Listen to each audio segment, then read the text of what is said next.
1. The nesting instinct. Many pregnant women feel the nesting instinct, a powerful urge to prepare their home for the baby by cleaning and decorating. As your due date draws closer, you may find yourself cleaning cupboards or washing walls, things you never would have imagined doing in your 9th month of pregnancy. This desire to prepare your home can be useful. You'll have fewer to-do items after the birth. But be careful not to overdo it. 2. Problems with concentration. In the first trimester, tiredness and morning sickness can make many women feel worn out and mentally fuzzy. But even well-rested pregnant women may have trouble concentrating and periods of forgetfulness. Thinking about the baby plays a role, as do hormonal changes. Everything, including work, bills, and doctor appointment, may seem less important than the baby and the coming birth. Making lists can help you remember dates and appointments. 3. Mood swings. Premenstrual syndrome and pregnancy are alike in many ways. Your breasts swell and become tender, your hormones go up and down, and you may feel moody. If you have PMS, you're likely to have more severe mood swings during pregnancy. They can make you go from being happy one minute to feeling like crying the next. Mood swings are very common during pregnancy. They tend to happen more in the first trimester and toward the end of the 3rd trimester. Many pregnant women have depression during pregnancy. If you have symptoms such as sleep problems, changes in eating habits, and mood swings for longer than 2 weeks, talk to your healthcare provider. 4. Bra size. An increase in breast size is one of the first signs of pregnancy. Breast growth in the first trimester is due to higher levels of the hormones estrogen and progesterone. That growth in the first trimester might not be the end either. Your breasts can continue to grow throughout your pregnancy. Your bra size also can be affected by your rib cage. When you're pregnant, your lung capacity increases so you can take in extra oxygen, which may lead to a bigger chest size. You may need to replace your bras several times during your pregnancy. 5. Skin changes. Do your friends say you have that pregnancy glow? It's one of many effects that can come from hormonal changes and your skin stretching. Pregnant women have increased blood volume to provide extra blood flow to the uterus and other organs, especially the kidneys. The greater volume brings more blood to the vessels and increases oil gland secretion. Some women develop brownish or yellowish patches called chloasma, or the mask of pregnancy, on their faces. And some will notice a dark line on the midline of the lower abdomen, known as the linea nigra, or linea negra. They can also have hyperpigmentation, darkening of the skin, of the nipples, external genitalia, and anal region. That's because pregnancy hormones cause the body to make more pigment. This increased pigment might not be even, so the darkened skin may appear as splotches of color. Chloasma can't be prevented, but wearing sunscreen and avoiding UV light can minimize its effects. Acne is common during pregnancy because the skin's sebaceous glands make more oil. And moles or freckles that you had before pregnancy may get bigger and darker. Most of these skin changes should go away after you give birth. Many pregnant women also get heat rash, caused by dampness and sweating. In general, pregnancy can be an itchy time for a woman. Skin stretching over the abdomen may cause itchiness and flaking.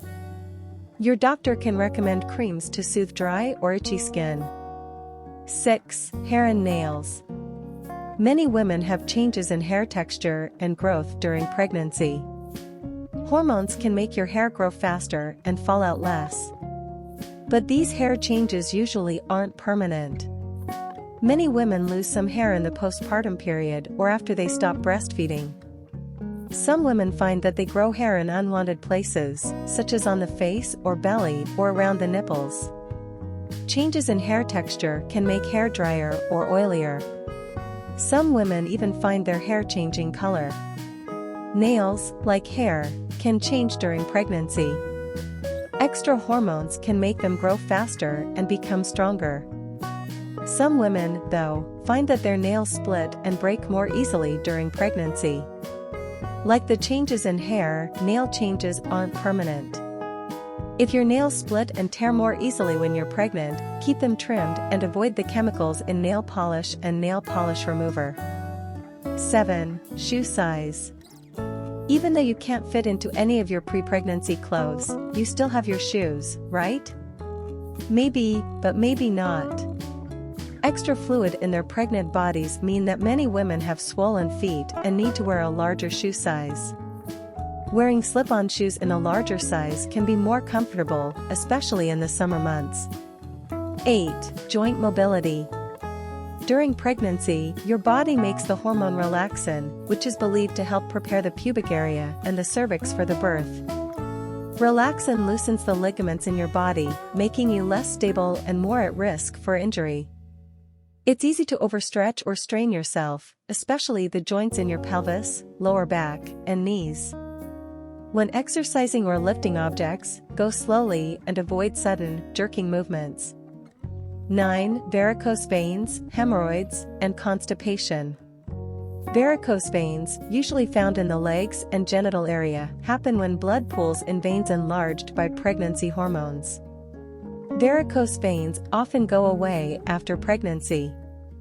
To help prevent them, avoid standing or sitting for long periods. Wear loose-fitting clothing. Wear support hose. Raise your feet when you sit. Hemorrhoids, varicose veins in the rectum, are common during pregnancy as well. Your blood volume has increased and your uterus puts pressure on your pelvis. So the veins in your rectum may enlarge into grape-like clusters. Hemorrhoids can be very painful and can bleed, itch, or sting, especially during or after a bowel movement, BM. Constipation is another common pregnancy woe. It happens because pregnancy hormones slow the passing of food through the gastrointestinal tract.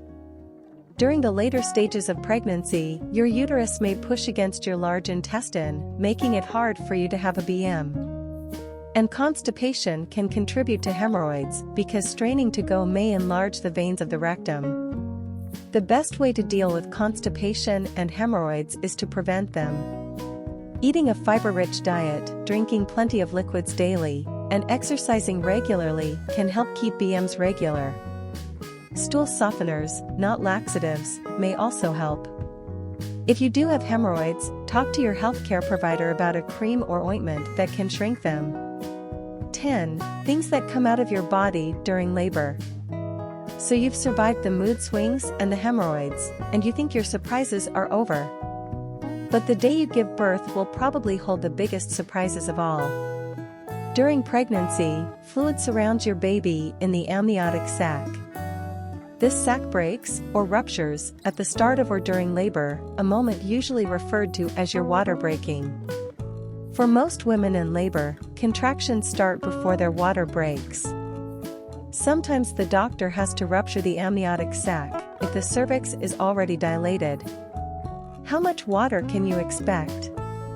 For a full-term baby, there are about 2 to 3 cups of amniotic fluid. Some women may feel an intense urge to pee that leads to a gush of fluid when their water breaks. Others may only feel a trickling down their leg because the baby's head acts like a stopper to prevent most of the fluid from leaking out. Amniotic fluid is generally sweet-smelling and pale or colorless. It's replaced by your body every 3 hours, so don't be surprised if you continue to leak fluid, about a cup an hour, until delivery. Other, unexpected things may come out of your body during labor.